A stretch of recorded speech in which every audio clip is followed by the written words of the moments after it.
Want to share your screen or show your, got it. You want to show me your faces, guys? I don't know if I met all of you last time. That's why I'm curious. If you want to say hi real quick and then shut it off. No? Okay. All right. Oh no, you're sick. I'm sorry. I get it. I was just sick the other week. No fun. Well, thank you for being here. Yeah, thanks for being here while you're sick. And those of you that aren't sick. Okay, I'll go ahead and get started. I'm going to share my screen now. I have a little Google Slides to show you. Ooh, hold on. The bar is at the top, so it's blocking what I want to click. Oh. Okay. Okay. So this is a painting I finished recently. And so I wanted to put on the first slide. And last time I talked about me and my friend had kind of done like a painting swap of frogs. And she had told me to paint something for like 5 minutes. And then I ended up really getting into it and I spent a few hours on it. So that concept of just getting yourself started and then letting your creativity kind of drive you and run with you. So that's why I have this here first. If you remember that, if you don't, you can enjoy it as a painting in itself. And it kind of gives you a sense of what my style is as a painter to this point.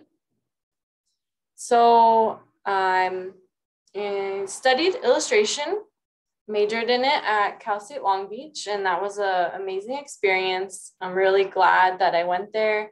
It's one of the only illustration programs in the US. You know, often at art schools or any school, you'll find an art department and they'll have maybe studio art major, fine art, or drawing and painting major. That would be most similar to illustration, but this is specifically an illustration program. So all about focused on how to convey a story or how to convey a concept, usually for a commercial end or for a book or that kind of thing. So I also took on a minor in Native American cultures there. And that kind of came about because I was always interested in learning about different histories of Native cultures in the US. I think it kind of stemmed from growing up. I went to a lot of national parks and did a lot of camping with my family. And I think being in those kind of environments, you can't help but come across what is there from the past and also living cultures today in those areas. So I think that's what sparked my curiosity and I really wanted to learn more about the art, you know, how those cultures are expressing themselves artistically to this day and in the past. And then also wanting to learn more about the layers of where I live in Los Angeles. And so I was really able to dig deeper into that with the classes that I took through that program. And it ended up bringing about different relationships that I never imagined would happen in my life and kind of blended back into my career as an illustrator. So I'll talk about that more too. Just a little more background. I was born in Pasadena, raised in Covina, and I live in Upland. So I've always existed in this area, in this region around Los Angeles. And I've been working as a freelance illustrator for the past 6 years. So that means that I will be hired for things like book illustrations or for magazines, for storyboarding, logos, and just different commissions, you know, here and there where I can pick those things up. Sometimes it's for a company, sometimes it's for an organization, sometimes it's for someone that I know, something personal, like a commission for a specific painting that someone wants.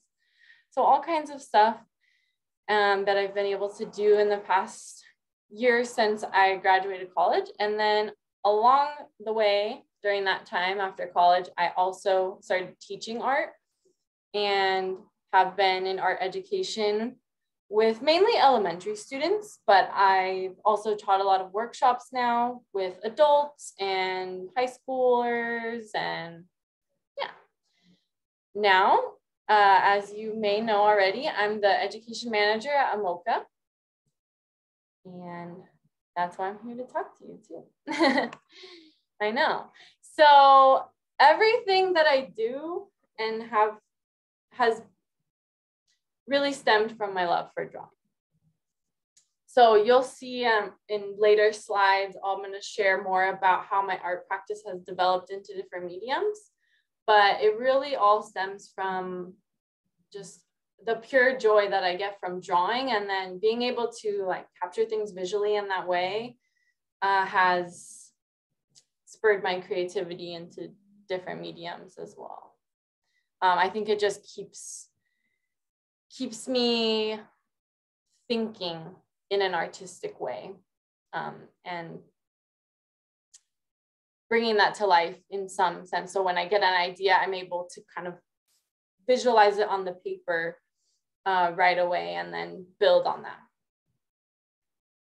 And then another really core thing about my art practice is always tuning into the landscape around me. And it's just naturally like a big part of how I exist, and what I notice and what I like to observe in the world is really the natural landscape and how humans interact with that, and how animals interact with it too, other animals other than us. So the first main project I want to talk about that happened recently is the picture book that I did with one of my professors from Cal State Long Beach. So through that minor, I met Cindy Alvitre. I think, oh yeah, she's here on the next slide. So this is the book that we worked on together, and she wrote it and then I illustrated it. And it was something I started my senior year there of college. And this was a project that wasn't necessarily asked to do. You know, I wasn't hired to do it. It was self-motivated with Cindy as well, and her drive to bring this to life. And so I just want to make that as a note to encourage you guys, if you ever see some kind of opportunity to have a relationship with someone and build and collaborate in an artistic way, maybe there's not going to be some income from it right away, or, you know, you never know. But if you really put your passion into it and can dedicate some time and effort to that, I think it's really worth it. And that's what I've seen with bringing this project to life. It's just led to so many other opportunities. So it's always good to just keep yourself active. And if something's really speaking to you to create and put out there, you should just focus in on that. If it, becomes an obsession for you, pursue it. So that's what this project really was at the time. And we didn't know it was going to get published, but we kept, kind of looking at different publishers and contacting a few. And then so I wrote on there, the project started in 2016. That was my last year of college. And then we finally got it published with a publisher out of Berkeley called Heyday in 2020. And if you want to know more about the story itself, you can ask me at the end, but I'm going to just show a little bit about, we'll go back. So for the book itself, you can see I started with the sketches on the left here, and I work on tracing paper usually. And then I painted things mostly separately. So I'll paint the background And then I painted the foreground of the bird. So here you can see it's just the bird, right? And this is in watercolor. And then I painted this background with the moon separately so that it'd be a little bit easier, because with watercolor, with the drying process, and once it's dry, you can't get rid of it. So I just wanted to be very particular and very precise with the movement of the paint.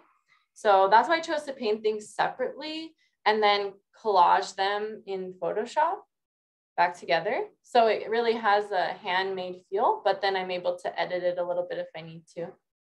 So just technically that was some of the process, but if you're interested in more of the story itself, I can talk more about that later. And me and Cindy we kept collaborating on different programs with our book, and also the mosaic that I'm working on right now. So I'll talk a little bit about that too. Here's another process of one of the paintings. So some of the paintings from the book, I did just do kind of all together at once with foreground and background, and then some of them were more pieced together. Here's another picture. So this is a Tongva story of how the sun got up into the sky. And this is one of the spreads from the book. It's showing there's a net taking the sun up into the sky, and then the net bursts and it turns into the Milky Way. And there's some different elements in here that are different cultural elements that are important to the Tongva. And then some of it's just my pure imagination of how I wanted to portray this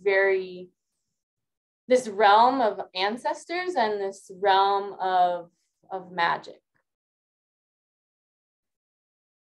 And then, so that's kind of what I was doing right after college. And then I decided I really wanted to try out some different mediums. So I started working with ceramics and at an adult school. It was just an open studio. I didn't really take a class, which was challenging and liberating in different ways because I didn't have a lot of guidance and instruction. But then I also could make whatever I wanted. And I don't have any pictures of my ceramics, but I do have some sketches here that I wanted to show you of around that time when I was working on ceramics, because I started thinking about form a lot more. And now form has found its way back into like my drawing and painting.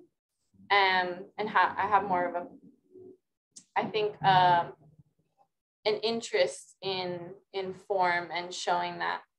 So I think you can get a sense of that here, that mentally my practice was starting to change a little bit, and I was starting to maybe work a little more abstractly too after working in ceramics. So I hope that's fun to look at. I like looking back at them. Okay, and then this was another pivotal moment. I know we just jumped from like sketchbook to now there's sheep on the screen, like what's going on? There's an old lady there with a bunch of wool. So around that time I was doing ceramics, and I'm just trying to branch out. You know, after college, all I had been doing in college was drawing and painting.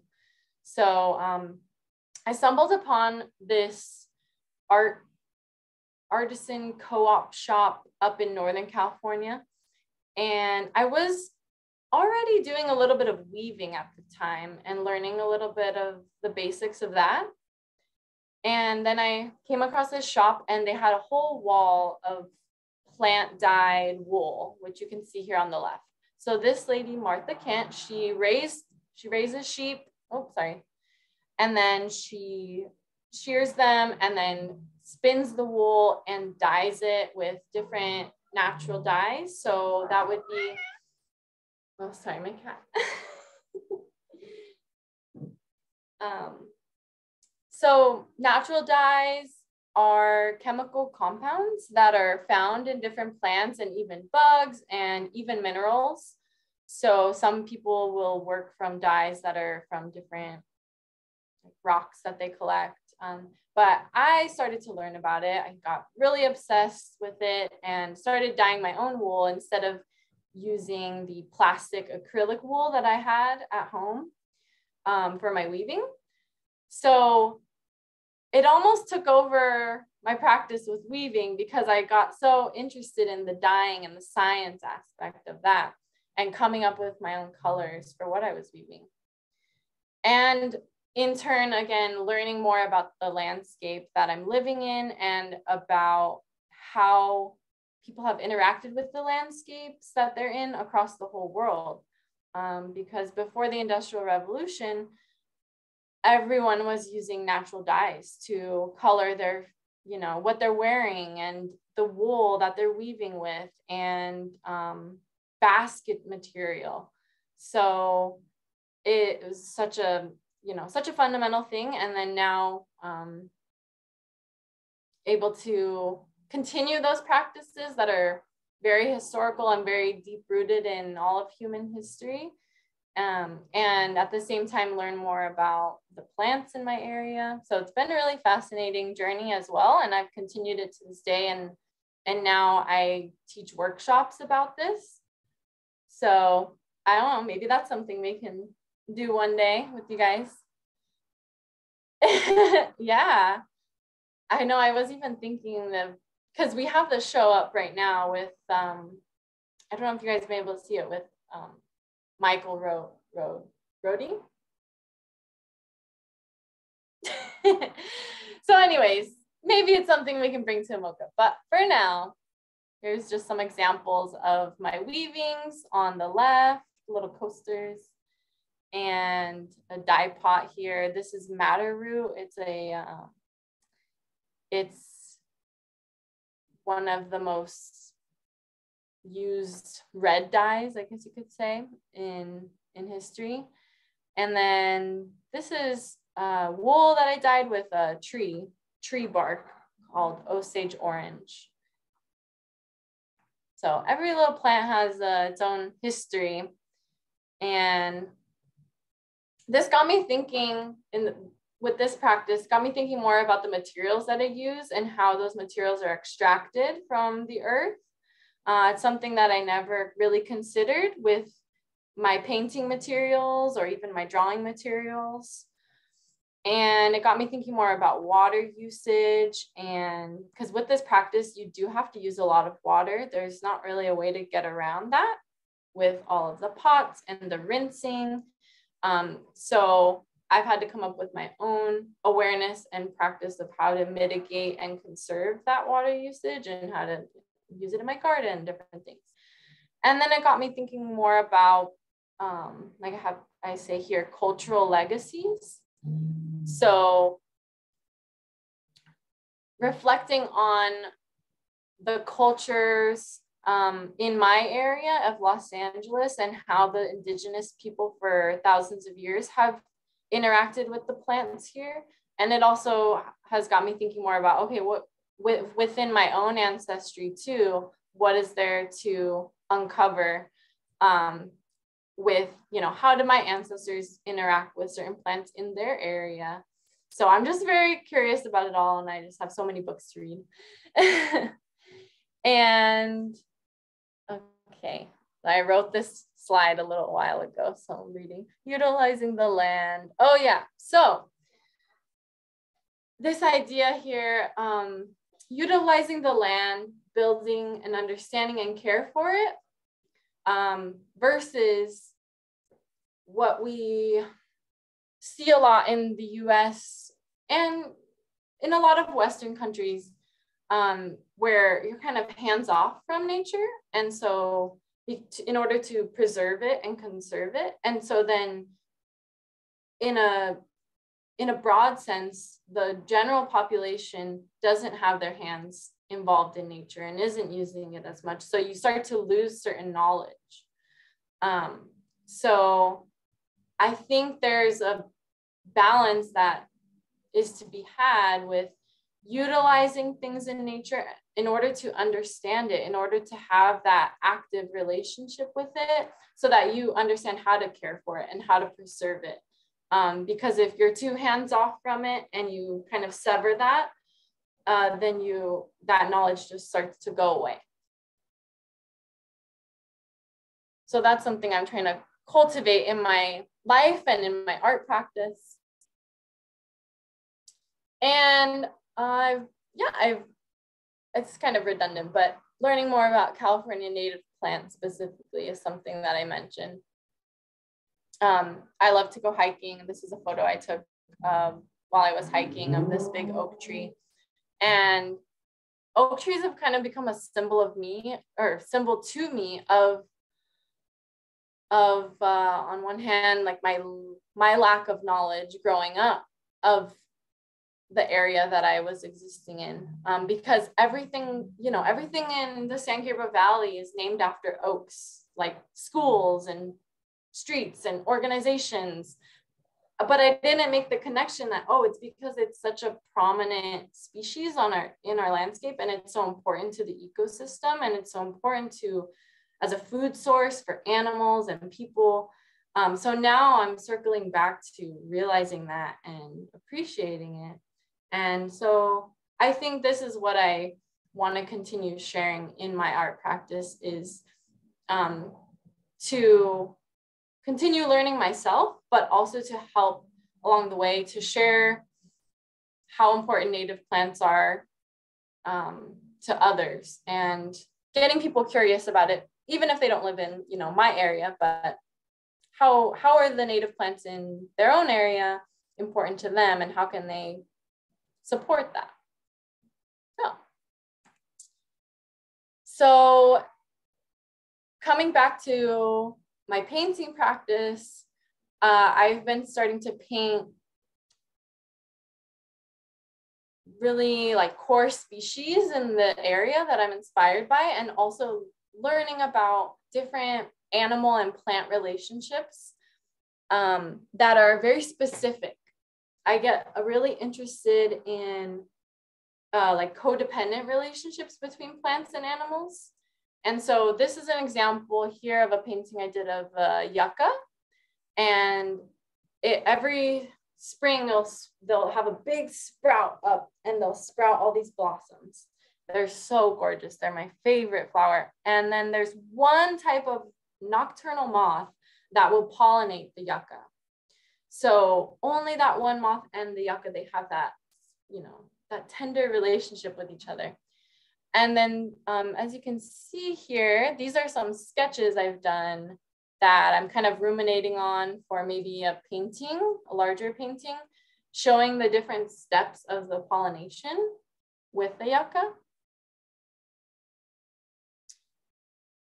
And I'm really fascinated with the urban ecology and trying to see where things are thriving within our urban landscape. It's inescapable, all of the industrialization that Los Angeles has. And so I'm interested in seeing what can thrive within that, and also how it affects me and my life. This painting on the left I did during, there was some really bad forest fires above like the Arcadia, Monrovia area a couple of years ago. And so I kind of wanted to capture the sky and the sun at that moment. But yeah, I'm always including, plant life with, I want to have those touches of the urban landscape within it as well, because I want to see them as a whole. I don't want to exclude what's the reality here. Just like I was saying, like I don't want in my life there to be this separation between nature and my own reality. So within that, with my painting as well, I want to see those things coexist and see how they can be beautiful together. Okay, and then actually, I'll go back to this one. I didn't explain this one on the right really quick. This is another moth and plant relationship. So this is a sphinx moth, and they will pollinate the cereus cactus, which also have an amazing blossom, just gorgeous.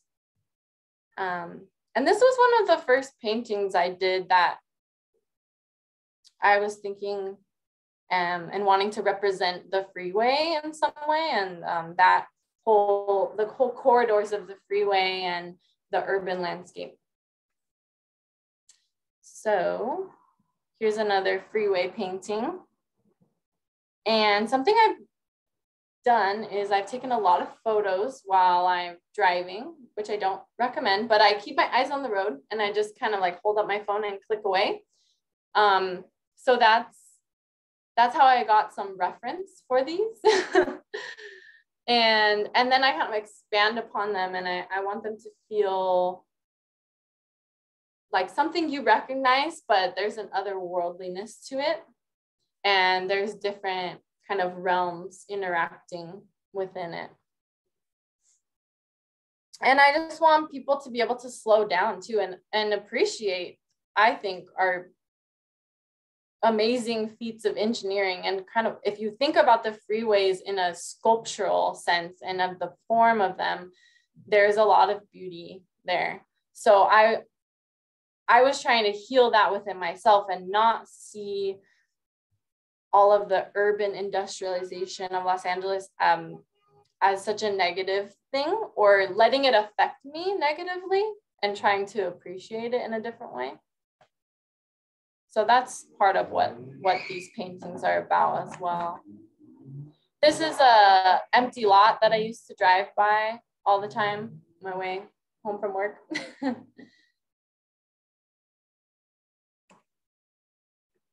And this is a piece that I did for the California Native Plant Society. So, you know, some of my own interests are starting to feed back into what I get hired for, which is awesome. That's like the goal. And it's beginning to happen. It's taken many years since I graduated from college to really get that traction and get my portfolio looking the way that I want it to look, so that people will hire me for what I want to create. Yeah, so I'm really excited about this work that I did for them, and was able to create this quilt or patchwork of the native plants of our area, and the human relationships there. And so it's just like the perfect job. So I hope you get some joy from looking at it. And then, oh, sorry, my cat's on my, this is my other cat. They're a little hot, so they want to lay up on the desk.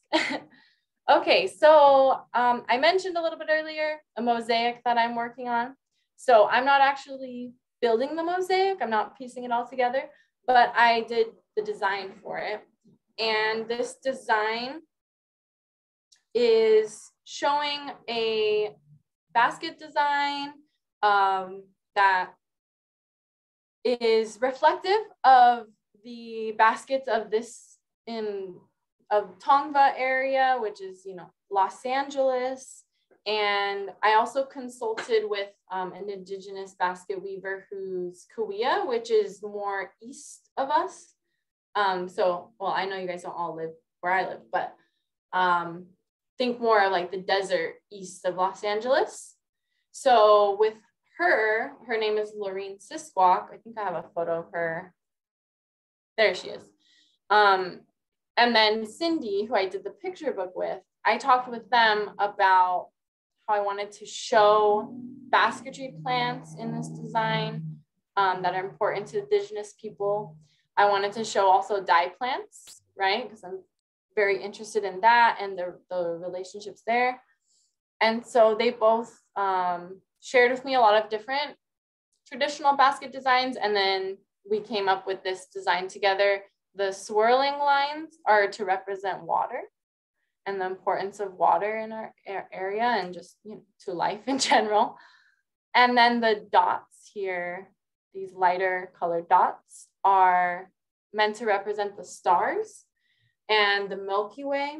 So for them, they said they want to honor the ancestors, the basket weavers that they look up to and that are their guides and ancestors, and that those ancestors go to the Milky Way.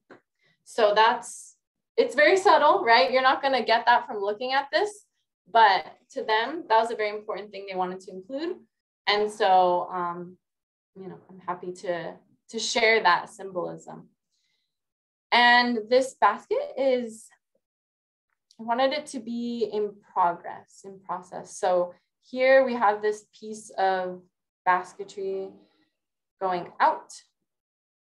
And that means that it's being worked on, right? So the culture is not just in the past, but there's people here today who are activating their culture, activating their traditions, expanding upon their traditions. And I think that's a very important thing to represent, even though I'm not Indigenous. I think it's an important thing to honor as a human, to bring forth those traditions that make us whole, and, you know, continue to have art practices that we value and that teach us more about who we are. So the rest of the landscape is showing different native plants that are dye plants or basketry plants. And then we have, you know, some of the wildlife or the animals within the ecosystem. And again, I wanted to represent this as an urban landscape. So I have this overpass here, and you can see some buildings way off in the distance. So this will be installed on one of the LA County buildings in downtown La Puente. That's in the San Gabriel Valley. And I found out that in La Puente, there's a creek called San Jose Creek, and it runs near the San Gabriel River. And when the Mexican rancheros came and settled this area of La Puente and made it a ranch area, they crossed the San Jose Creek. They crossed on a bridge, right, over the water, that presence of water.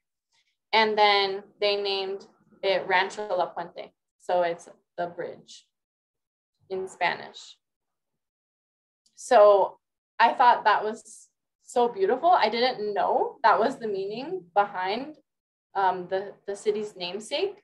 And again, it just connects back to the water and how the water is supporting all of the life there.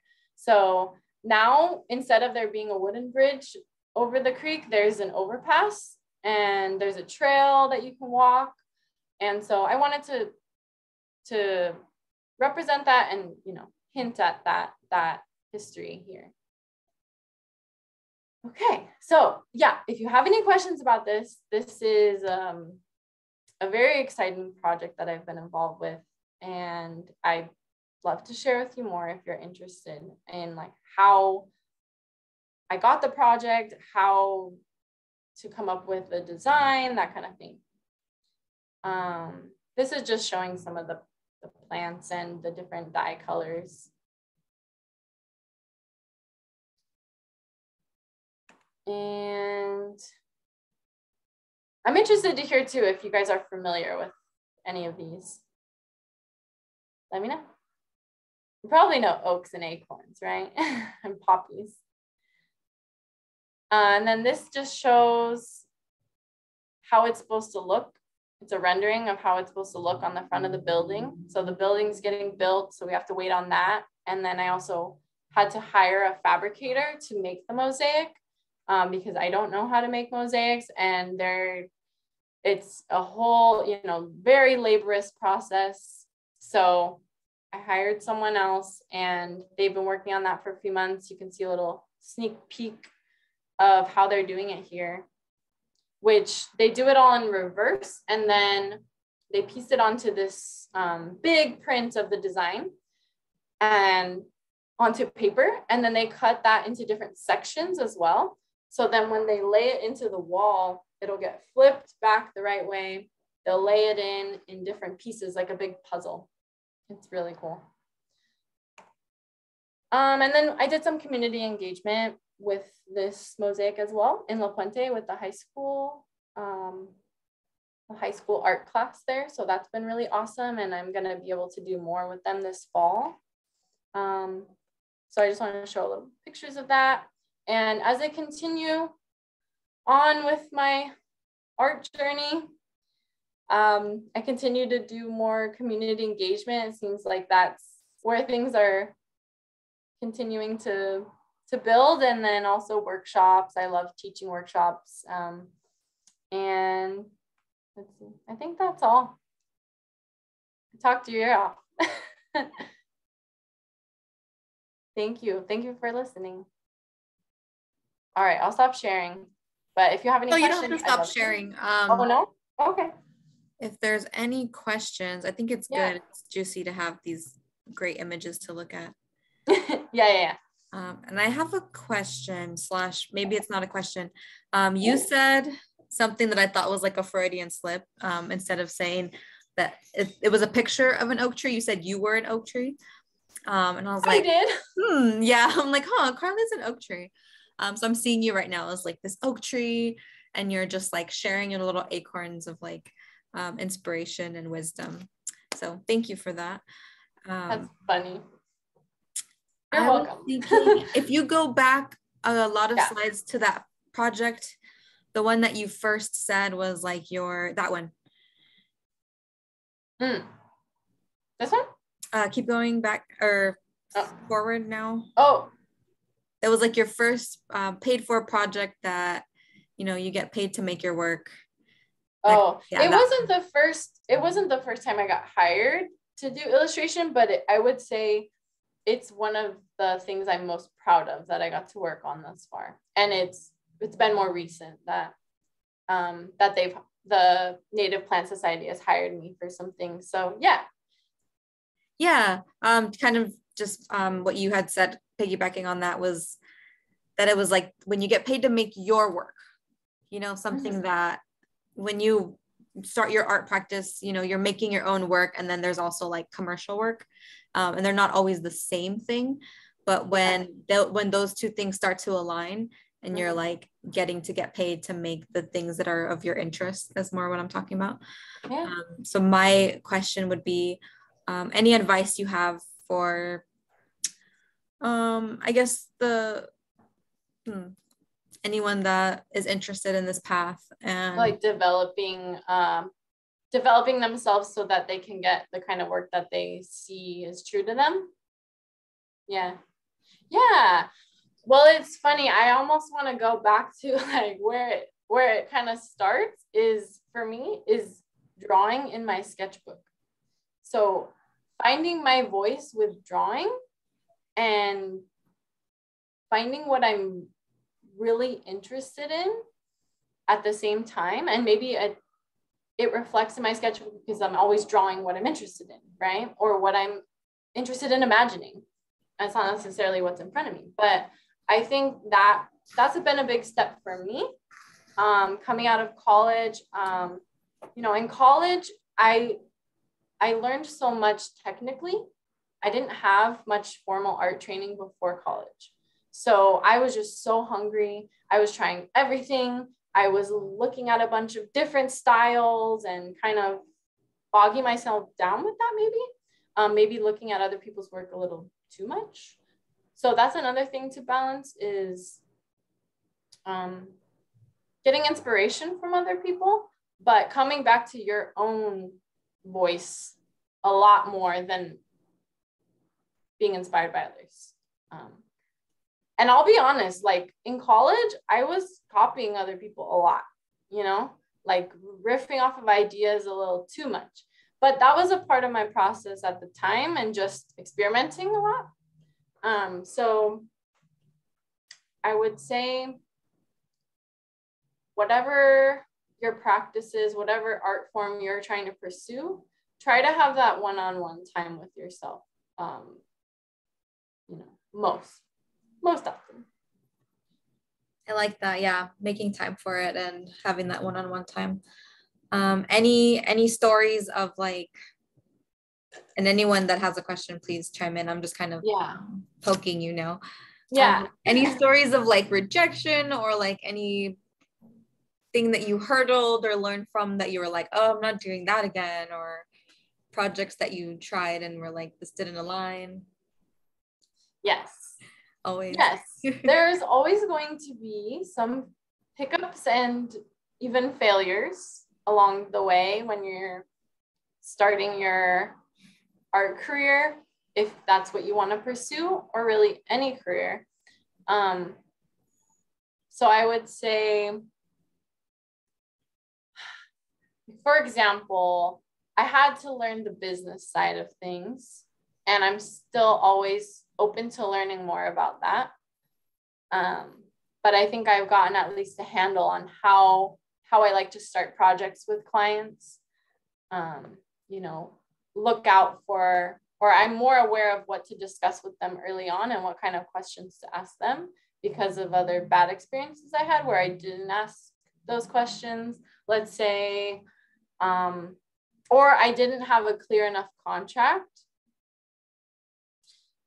that was really detailed. So giving clients more details up front, being very clear about how the process is going to go, and being very clear about, these are the parameters that we're working within with this budget. If anything goes beyond that, then it will be X amount. So there's that whole business side to it that I don't think a lot of art colleges or colleges really teach you about.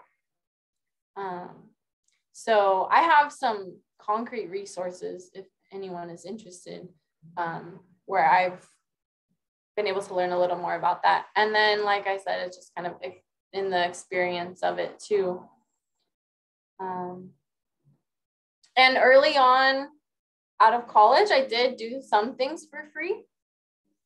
I had the ability to do that because I was living with my parents still. And so I was able to take on certain opportunities, but even then, they weren't necessarily opportunities that treated me very well. So you have to be aware of that too. Like if you're gonna do something for free, try to make sure it's a good relationship that you have with that person. Maybe don't do that for a random person that you don't know very well, because more often than not, you're probably gonna regret it. So just be careful with your time and with your own resources when you're getting going. Sage wisdom, I want to say, because there's a lot to say about that. Like, yes, bad experiences, but I won't get into it too much. Oh yes, we will not dwell on the negative here, but it's great advice, especially for our students who are going to be attending college soon and may find internships and things like that, and just being able to like weed out which ones are really worth their time and attention is great.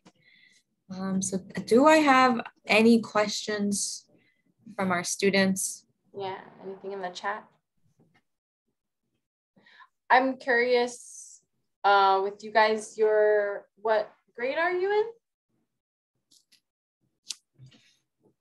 And maybe you can just tell me in the chat too, like what art mediums do you work with?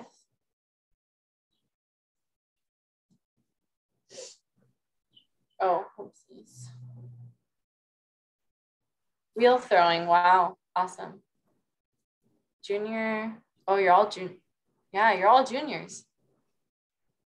Like digital art. This piece that we're looking at is a piece I made on my iPad. Do you work with the iPad? The Procreate app? Painting, acrylic, or watercolor? Nice. Yeah, Procreate. Yeah, that was a whole nother hurdle I think I got a handle on now, but the hurdle of finding my style digitally, So I found it with watercolor and, you know, jiving with that. And then making work digitally is so helpful when I work with clients, especially if it's going to be for print, because you can be a little more precise about how those colors are going to get reproduced, whether they're printed for a magazine, for example. So you said you're learning how to use Adobe Illustrator. Oh, that's cool. I never really tackled that. Just Photoshop and Procreate, because they're like the most similar to drawing. I think if you know Photoshop, a lot of the skills are transferable to Illustrator. Yeah. Do you work? Illustrator is just more like starting from nothing.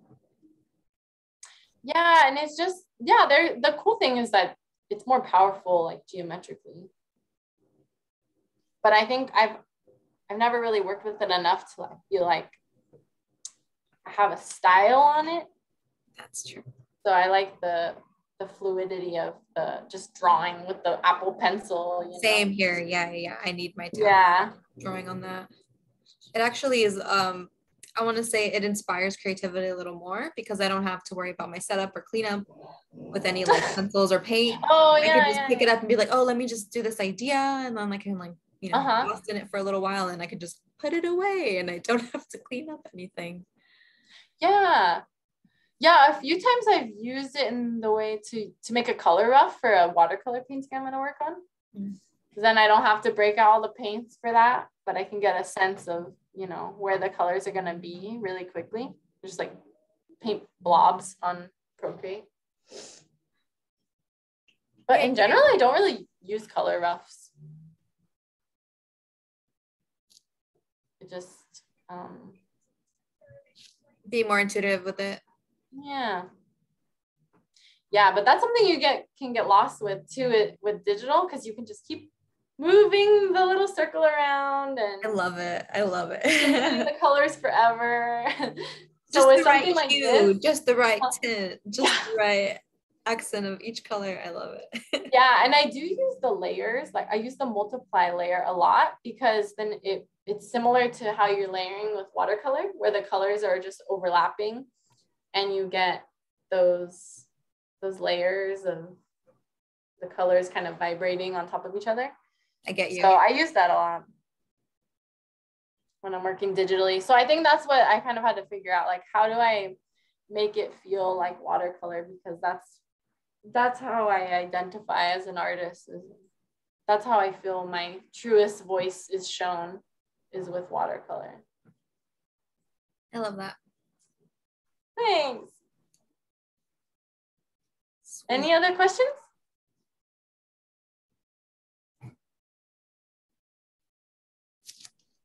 Okay, well,